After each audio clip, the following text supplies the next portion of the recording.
যাস না। এসব ক্রিয়ন করবে কার কাজ? এসব আমাদের নয়। তোমার খুব দেরি হয়ে গেছে ইসমিনি। আজ ভোরে তুমি যখন আমায় প্রথম দেখলে, তখন আমি আমার ভাইকে সমাধিস্থ করে সত্য ফিরেছি।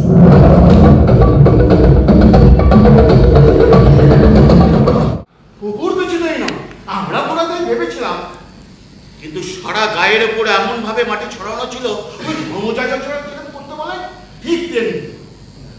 যেই করুক সে তার কাজটা ভালো করেই জানে। কে করতে পারে?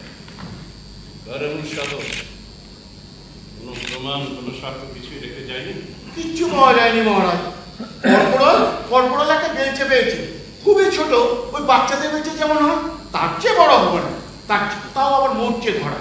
ওই কর্পোরাল ওটাকে রেখে দিয়েছে, পরে আপনাকে দেখাবে।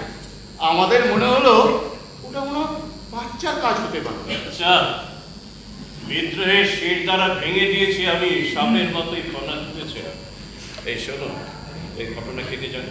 আমরা শুধু তিনজন, ক্রস করে আমি চলে এসেছি, অন্য দুজন। বাবা, বাবা, কে কে? কি তুমি কেন এখানে এসছো? যাও এখান থেকে। আমার কিছু টাকা লাগবে। টাকা?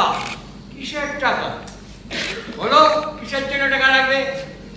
আমি বলছি তাই লাগবে, তোমাকে দিতে হবে। এই তো কিছুদিন আগে তুমি আমার কাছ থেকে অনেক টাকা নিয়ে গেছো, সেই টাকা কোনো কি করেছো? হিসেব দাও, দাও হিসেব। তো সব খরচ হয়ে গেছে?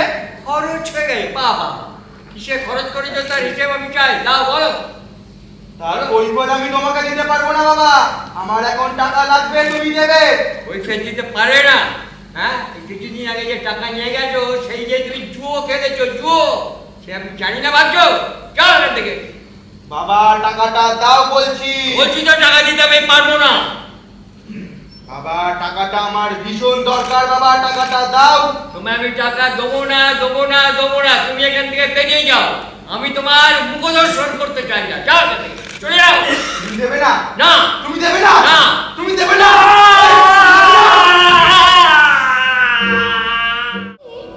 তোমার প্রহরীতে থাবার চিহ্ন, কিন্তু তাও আজ আমি একজন সম্রাজ্ঞী।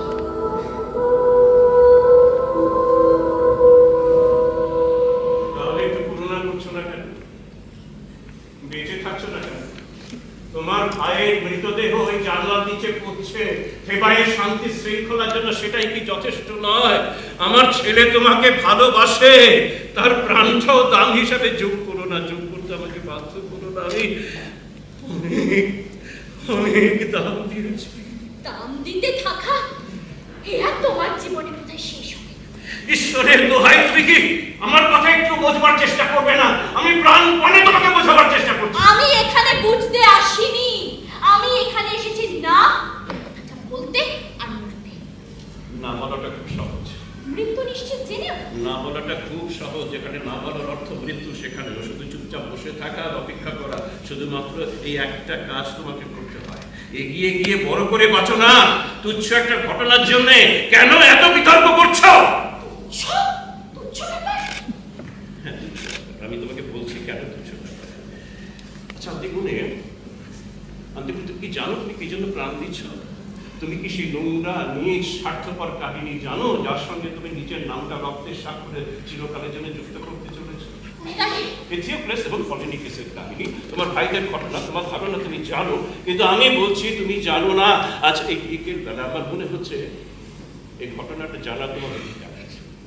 আচ্ছা, তার আগে তুমি বলো, তোমার ভাইদের সম্পর্কে তোমার কি ধারণা? ওরা বড় ছিল, আমি ছোট ছিলাম। ওরা যখন প্রচুর পরিমাণে মদ্যপান করে সন্ধ্যায় বাড়ি ফিরত, তখন তোমার সঙ্গে ওদের কোনোই সম্পর্ক ছিল না।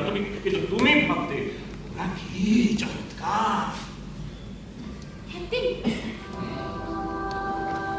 ভোরবেলা আমরা তখন শুধু ঘুম থেকে উঠেছি, দেখলাম ওরা ফিরছে। আমি চুপ করে দরজা খুলে গিয়ে লুকিয়ে পড়লাম। খুব ক্লান্ত দেখাচ্ছে, চমৎকার লাগছে।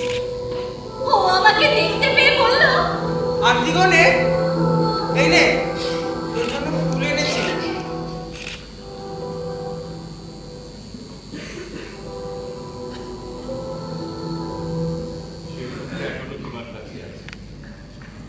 কাল রাতে